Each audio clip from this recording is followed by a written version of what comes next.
आज है 12 अक्टूबर 2025 दिन रविवार। Welcome back UP DNS news. चलिए देखते हैं उत्तर प्रदेश की फटाफट 25 बड़ी खबरों पर नजर डालते हैं।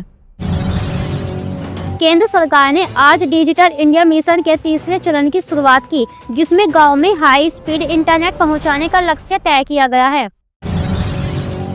कांग्रेस अध्यक्ष मल्लिकार्जुन खड़गे ने आगामी विधानसभा चुनाव के लिए गठबंधन की रणनीति पर बैठक बुलाई।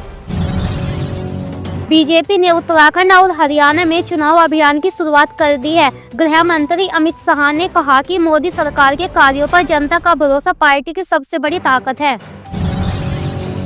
आम आदमी पार्टी ने केंद्र पर दिल्ली सरकार के अधिकार छीनने का आरोप लगाया है। अरविंद केजरीवाल ने कहा कि दिल्ली की जनता अपने अधिकारों के लिए कोर्ट तक जाएगी।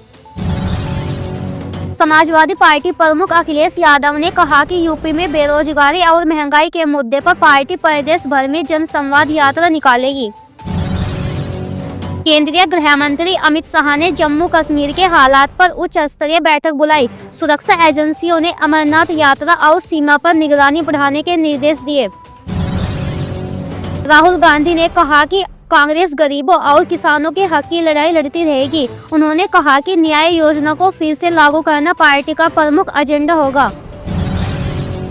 वित्त मंत्री निर्मला सीतारमण ने कहा कि भारत की अर्थव्यवस्था 8% की दर से बढ़ रही है। उन्होंने विपक्ष को सलाह दी कि देश की प्रगति को राजनीतिक चश्मे से न देखे। बीजेपी के राष्ट्रीय अध्यक्ष जेपी नड्डा ने पार्टी कार्यकर्ताओं से मिशन 2026 के तहत बूथ स्तर तक मजबूत नेटवर्क बनाने का आह्वान किया। चुनाव आयोग ने झारखंड और महाराष्ट्र में उपचुनाव की तारीखों की घोषणा की है। आयोग ने सभी राजनीतिक दलों से आदर्श आचार संहिता के पालन की अपील की है।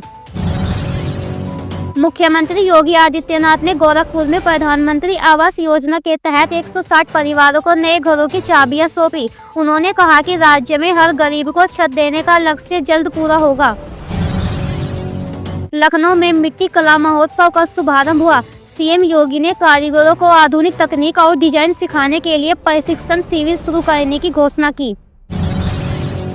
यूपी पुलिस ने पूरे राज्य में कानून व्यवस्था सख्त करने के लिए ऑपरेशन क्लीन अभियान चलाया। पिछले 24 घंटे में 300 से ज्यादा अपराधियों की गिरफ्तारी हुई। यूपीपीएससी द्वारा आयोजित पीसीएस परीक्षा आज पूरे प्रदेश के 25 केंद्रों पर संपन्न होगी। परीक्षा केंद्रों पर सुरक्षा के कड़े इंतजाम किए गए और नकल रोकने के लिए सीसीटीवी निगरानी रही। प्रयागराज में चल रहे कुंभ मेले की तैयारियों की समीक्षा करते हुए मुख्यमंत्री ने अफसरों को समयबद्ध काम पूरा करने का निर्देश दिया। उन्होंने स्वच्छता और यातायात पर विशेष ध्यान देने को कहा। वाराणसी में बनारस हिंदू विश्वविद्यालय ने छात्रावासों में स्मार्ट सिक्योरिटी सिस्टम लागू किया। अब प्रवेश और निकास पूरी तरह डिजिटल कार्ड से नियंत्रित होगी। मथुरा वृंदावन विकास प्राधिकरण ने श्री कृष्ण जन्मस्थल क्षेत्र के सौंदर्यीकरण के लिए 150 करोड़ रुपए की योजना को मंजूरी दी है। इससे पर्यटन को नया बढ़ावा मिलने की उम्मीद है। कानपुर में नई हाई स्पीड रेल कॉरिडोर की व्यवहार्यता रिपोर्ट को मंजूरी मिल गई है। इस परियोजना से लखनऊ कानपुर यात्रा मात्र 45 मिनट में पूरी होगी।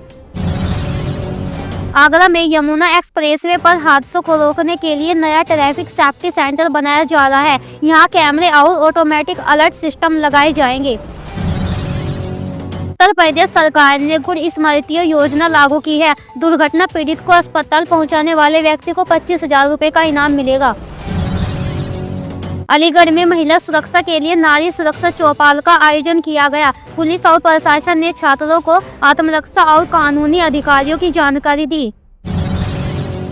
गाजियाबाद में नगर निगम ने साफ सफाई में लापरवाही पर 15 कर्मचारियों को निलंबित किया। मेयर ने कहा कि स्वच्छता अभियान में कोई समझौता नहीं होगा। मेरठ में चल रहे कावड़ मार्ग निर्माण कार्य का निरीक्षण करते हुए अधिकारियों ने बताया कि 90% काम पूरा हो गया है, बाकी अक्टूबर के अंत तक पूरा होगा। बलिया जिले में गंगा किनारे के गांव में बाढ़ राहत सामग्री वितरण का कार्य जारी है। जिला प्रशासन ने कहा कि सभी प्रभावित परिवारों को सहायता दी जा रही है। वाराणसी में मौसम में बदलाव के साथ हल्की ठंड की शुरुआत हो गई है। मौसम विभाग ने अगले 2 दिनों तक सुबह के समय हल्की धुंध और गिरते तापमान की संभावना जताई है। तो ये थी आज की 25 सबसे बड़ी खबरें। खबर अच्छी लगे तो वीडियो को लाइक करें, शेयर करें और यूपी DNS न्यूज को जरूर सब्सक्राइब करें। धन्यवाद।